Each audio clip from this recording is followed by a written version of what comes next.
Hi everyone, welcome back to the Movie Reviewers 100. My name is Scott, also known as Cineram. I do the Thursday reviews here on this collaboration channel, and we've been spending this theme week talking about the late John Hughes, writer, director, producer. He's been involved with a bunch of different movies, but he's directed himself about 8 of them, I think, beginning with what's the one about Molly Ringwald and her birthday? 16 Candles, right. And the last film that he actually directed himself was Curly Sue. He was involved with movies after that, but the last film he actually directed was Curly Sue with, I believe, starred Jim Belushi. I just got finished watching Dino's video from yesterday. It talked about Ferris Bueller's Day Off, and he happened to mention, of course, well, I was typing my comment and I remembered that it took place in Chicago, and one of the guys early in the week said, "Oh, Scott's going to talk about, Chicago, right? Because he lives there." Yeah, I do actually. But as anyone who has seen the Kevin Smith movie Dogma knows, that most of the John Hughes movies that take place in the Chicago suburbs take place in a town called Shermer, Illinois, which doesn't actually exist. There is no such place as Shermer, Illinois, at least not on the north side of Chicago. But some of his movies have been filmed in Evanston. Home Alone, for example, which he produced. Uncle Buck took place in Winnetka. And I actually have cousins who lived in that area, and so they actually saw firsthand some of that shooting going on here. The movie that I would like to talk about is The Breakfast Club, which also takes place in Shermer, Illinois, particularly Shermer High School. This movie was voted the best movie about high school ever, which is odd considering it doesn't actually have any classes or games or graduation or any other normal school-related activities. It actually takes place entirely during a Saturday detention. There are 5 students who have done something wrong, and they show up for Saturday detention to spend the entire day basically sitting there in the library, and they're given an assignment by the supervisor, Mr. Vernon, played by Paul Gleason, who is also the police officer in the first Die Hard movie, to write an essay. Each of them has to write an essay about themselves, who they think they are. 1,000 words, no less. And by 1,000 words, he says, I do not mean the same word repeated 1,000 times. This is a movie that is widely regarded as a classic amongst the genre of high school comedies. And although it has a lot of comedic moments in it, I really more consider it a drama. It's a little bit too serious to be called a straight-out comedy, although there are a lot of funny lines in it. I just finished rewatching it, and I should have written down some of those favorite lines, because the only one I can remember off the top of my head that don't involve Judd Nelson, dissing somebody. Paul Gleason has this great line. He says, you think it's a joke pulling a fire alarm, and evacuating the whole school? That's what you got in here. What if you're home? What if your family? Oh, never mind. I know you don't care about them. Hey, what if your dope was on fire?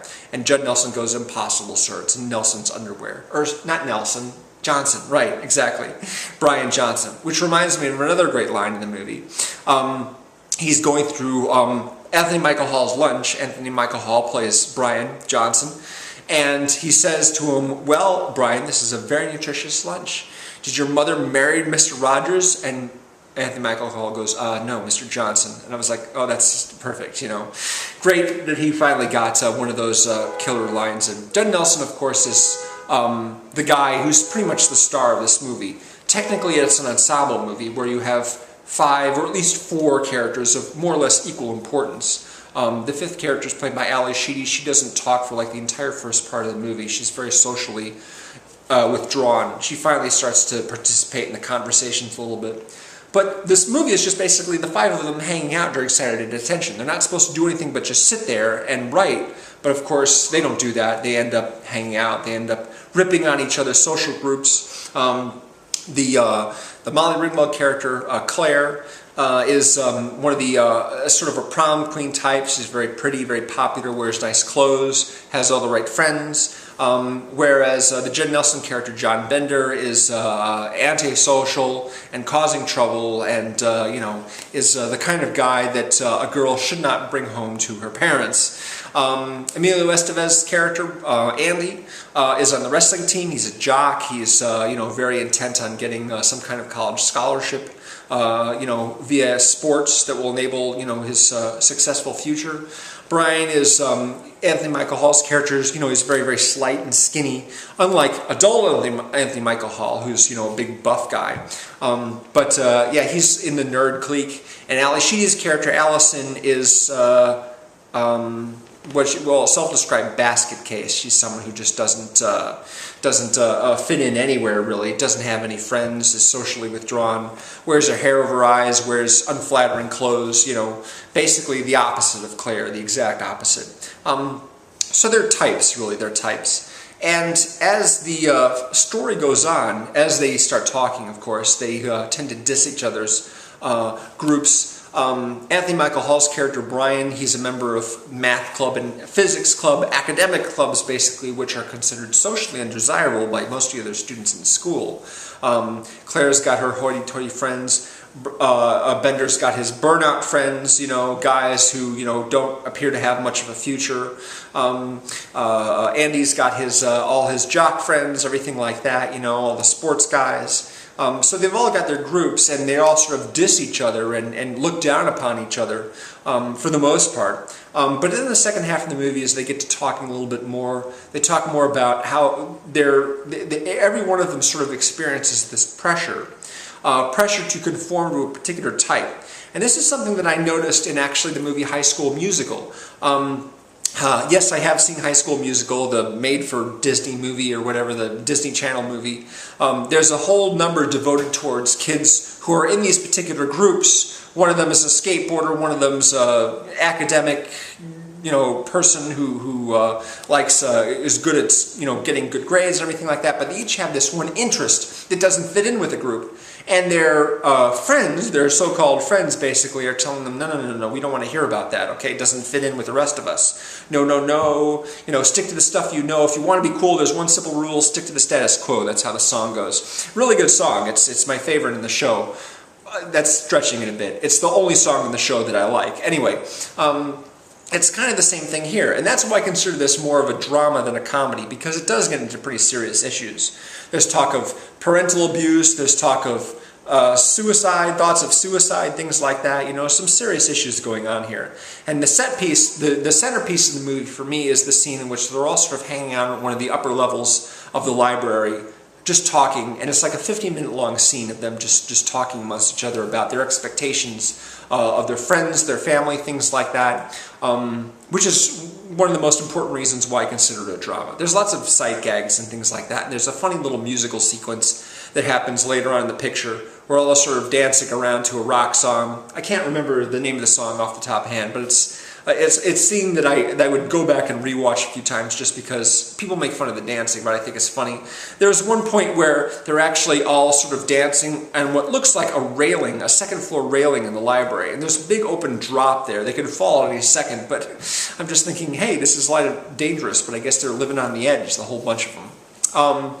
Of course, they have to deal with Mr. Vernon and not getting caught, misbehaving, things like that. Oh, that reminds me of another favorite line of mine.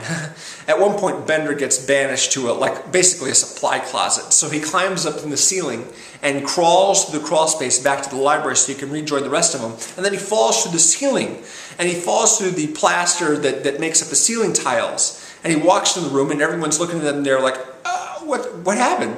And he goes, forgot my pencil. That's another great line. There's a bunch of good ones that he has. The one where Vernon keeps giving him additional Saturday detentions. He's coming back. He's like, you know, I don't care. You know, you don't scare me. You know, I'm not gonna back down. Things like that. Starts off with a classic Bart Simpson line. I'm sure you know the one I'm talking about. For those of you who haven't seen the movie, it is definitely the John Hughes movie to watch of the bunch. We've had a few good reviews so far on this channel. Planes, Trains, and Automobiles, like I said, is the one that Dino just reviewed. We've had reviews of Uncle Buck and some of the other ones that he's been involved with. But for me, this is definitely the 1-2C of the bunch. I actually watched 16 Candles for the first time. I'd never seen it before, a few months ago in anticipation of this theme.